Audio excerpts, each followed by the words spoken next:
Ang susunod na programa ay rated PG. Ito ay nangangailangan ng patnubay at gabay ng magulang para sa mga batang manonood. Hindi na mapipigilan ni Moira at Zoe ang pagtuklas ni Lolo Pepe ng pinakatago-tago nilang sikreto na hindi pala tunay na anak ni Doc RJ si Zoe kundi kay Doc Carlos. Ang akala ni Lolo Pepe matatahimik na ang buhay niya dahil naayos na niya ang buhay ni Ubeng sa pagbawi nito sa Apex kay Moira, pero may mas malaki pa pala silang problema. Sapagkat hindi sinasadyang marinig ni Lolo Pepe ang sinabi ni Fidel na nagpagawa daw ng DNA paternity test si Ubeng sa kanya, kaya lang hindi siya pwedeng magsalita.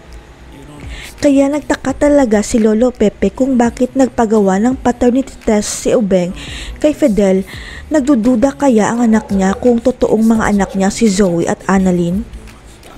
Pero hindi mapipilit ni Lolo Pepe si Fidel na ibunyag ang totoo dahil sa confidentiality agreement, kaya si Lolo Pepe na lang ang kikilos para matuklasan ang katotohanan.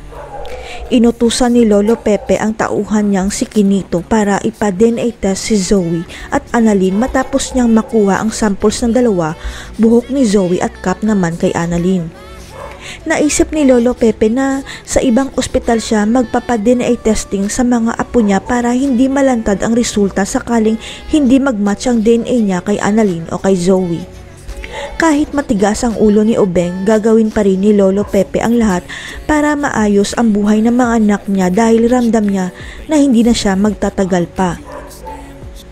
Hanggang sa malaman ni Moira at Zoe na nagpa-DNA test si Lolo Pepe at abot langit ang takot na mag-ina na nalantad na ang sikreto nila kay Lolo Pepe na peking tanyag si Zoe. Ang kinakatakot ni Zoe na baka may gawing masama ang mami niya kay Lolo Pepe para huwag lang malantad sa lahat ang pinakatago-tago nilang sikreto na hindi siya tanyag. Pero huli na ang bruhang mag-ina sapagkat naibigay na ni Quinito kay Lolo Pepe ang DNA test result at tumigil ang mundo ni Lolo Pepe dahil si Annalyn lang pala ang apo niya. Kaya malinaw na ngayon ang lahat para kay Lolo Pepe kung bakit gano'n na lang si Zoe kung magalit at sumagot sa kanya dahil hindi naman pala silang magkadugong dalawa. Pero may isa pa palang DNA test result na ibinigay si Quinito kay Lolo Pepe at yun ay ang DNA test result ng tunay na anak ni Giselle na matagal na niyang pinapahanap kay Quinito.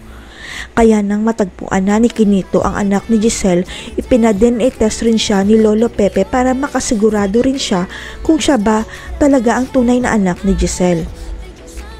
Matatandaan na nasabi ni Lolo Pepe kay Giselle na aayusin rin niya ang buhay nito pagkatapos kay Ubeng bago siya mawala, kahit na ayon kay Giselle maayos na ang buhay niya. Sinisisi kasi ni Lolo Pepe ang sarili niya kaya nasira ang buhay ni Giselle dahil ipinamigay nito ang anak niya sa Amerika dahil sa takot niyang itakwil katulad kay Ubeng. Pero ang hindi alam ni Giselle, bumabawi na pala si Lolo Pepe dahil natuklasan niya na hindi pala totoong namatay ang anak ni Giselle sa Amerika kundi itinago pala ng mag-asawa. Kaya ito ang dahilan na ngayon lang nagpakita si Quinito kay Lolo Pepe dahil hinahanap nito ang nawawalang anak ni Giselle at ngayon natagpuan na niya at nasa East Ridge lang pala.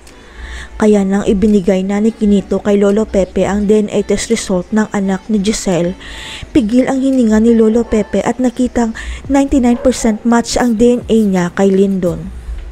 Sasabihin na kaya ni Lolo Pepe kay Giselle na si Lyndon ang ipinamigay nitong anak? Ililigtas kaya ni Zoe si Lolo Pepe o hayaan niyang mamatay ito dahil kay Moira?